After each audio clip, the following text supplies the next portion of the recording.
Why, hello there. I'm Sin. We're in the Book Nook, and today we're going to talk about the 10 books that I read in August. It was a pretty good reading month. I had a good variety, and let's get into it. So, the first book I read was The Enchanted Greenhouse by Sarah Beth Durst. And I read this one because I had recently read The Spell Shop by her, and I absolutely loved it. It was a cozy fantasy, and so this one is also tied in the same universe. I wouldn't necessarily say it's a sequel.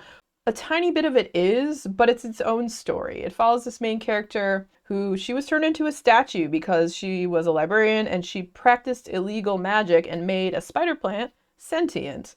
Now, they didn't punish the spider plant. Kaz, he went to go off with this other librarian and they made it to this island, and that's the whole other book. And Kaz had a good life with her, but this woman, she was turned into a freaking statue and they had put her on display in the library.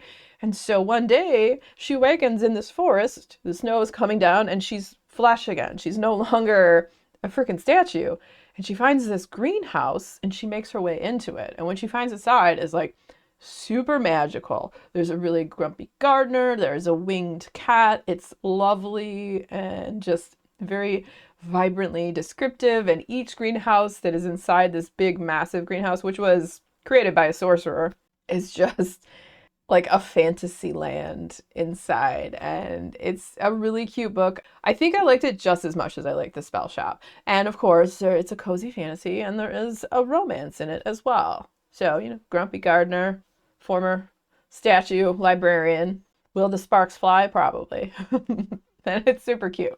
So after that one, I read The Keeper of Lonely Spirits by E.M. Anderson. This book is about this man, and he comes from Ireland. When he was younger, his mom always told him about the Fae, and they would always do stuff around certain times of the year, like Midsummer's Eve, to leave out offerings for the Fae to make sure nothing bad would befall the family. Well, he, as a teenager, blew off his responsibilities of leaving out these offerings for the Fae and was cursed forevermore to wander far from home. And a lot of tragedy befell his family, and he has been going from town to town across the land and across the world, and he becomes kind of like a ghost hunter, helping like get rid of evil spirits or helping other spirits to move on from a place, or if there's disruptions or causing, he tries to get them to go away. And so he never stays in one spot for too long, so he never is thinking that he'll ever find a place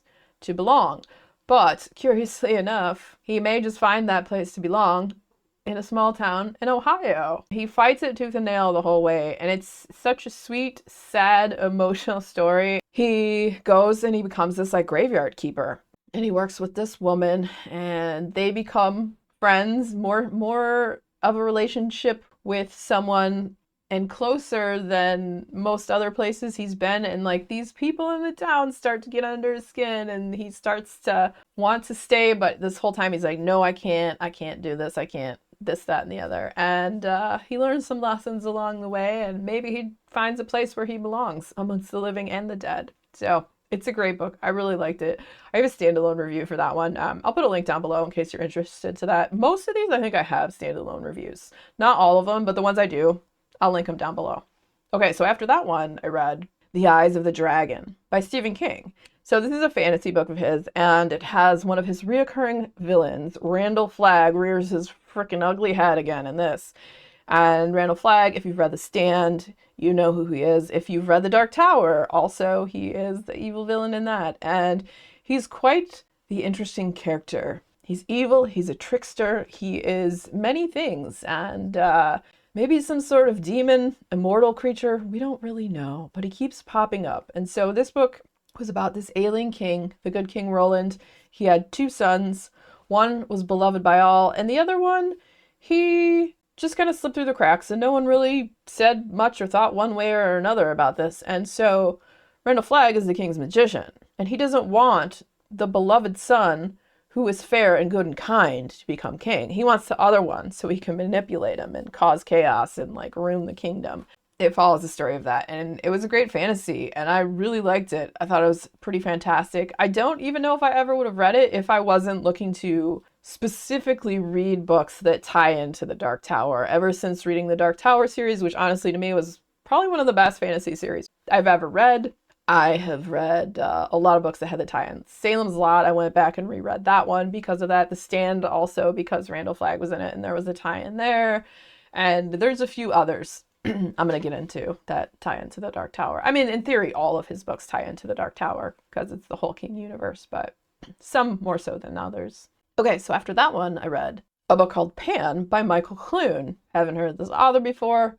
I liked the idea of the book, you know, old gods and panic attacks and trying to overcome the panic attack. And you may notice that panic and pan, root words here and such, but also there's this whole weird like psychology going on, and it follows the main character who's a teenager, and one day he has panic attacks, and the third time he has one he thinks he's having a freaking heart attack, and what he does eventually to move through those panic attacks and how he does that. And I thought the story was all right, it's decent, but where this book really shines is in the descriptions. It's so vibrant and visceral and cerebral. Like, the descriptions are really where it's at in this book. So you may read it and maybe you'll love the story and think the story's amazing. I just thought it was okay, but I really loved the descriptions and the words and the play on words and just where it takes you in the thought processes. It's dreamy, it's weird, absolutely fantastic descriptively. Okay, so after that one, I read a horror book called Eat the Ones You Love by Sarah Maria Griffin. And this one has a little bit of that like Little Shop of Horrors vibe. And it's about this woman who works in this old crumbling mall. And one day the main character comes in and she had lost her job as a graphic designer because the firm she worked for went under. She had been in a breakup. She broke up with the guy that she was with because she just foresaw this like going down this boring road that she didn't really want to be on. She moves back home. She's been living with her family, and then she sees at this floral shop that there's help wanted. And so she starts working there. It seems like the florist has some secrets and she has weird scars on her, and there's weird creeping vines everywhere that move in and out of places, and in the center of this old crumbling decrepit mall there's this big atrium that no one really goes inside anymore except for the owner of the florist shop, and what is in there is a strange sentient plant that seems to be up to no good. Does this plant eat humans? I don't know. You'll have to read it to find out. It's a horror book and it's weird and atmospheric and creepy, and there's a bit of a romance in it, and it's pretty effed up, and I liked it quite a bit. Would recommend, especially if you like stuff with sentient plants that's kind of Little Shop of Horrors-ish, but like I liked this vibe better. It's less campy and it's less like it has less of a, not that like 80s horror vibe. This was a little more, maybe a little more 90s. Which is I think the time frame maybe it took place in. I don't off the top of my head remember the time frame. It could have been the 90s. Okay, after that one, I read the book called The House at Watch Hill by Karen Marie Monning. This follows the main character.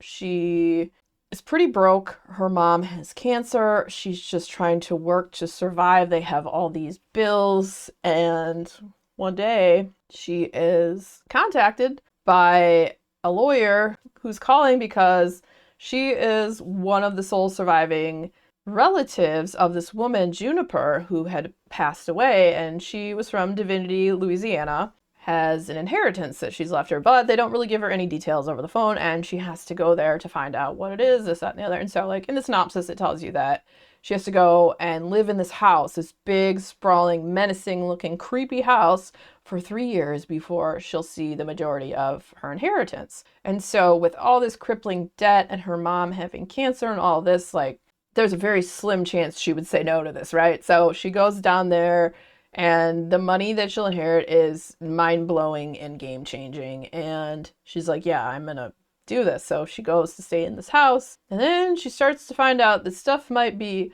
weird and paranormal and witchy, and other types of creatures may exist that she didn't know or believe could possibly exist. And maybe she herself is a little bit witchy and has some buried powers that she didn't really know she had. And so I got this book without knowing it was going to be a trilogy until after I finished it, because I finished it and I was like, what is this?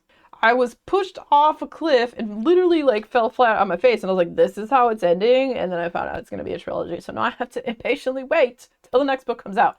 There's a tiny bit of spice in it. It wasn't too much and not too little, Like, it went well. It's like a very entertaining book, and I love witchy books. So, right up my alley. Can't wait for the next one to come out. Super stoked for it. And yeah, if any of that sounds good to you, definitely check that one out. Super fun.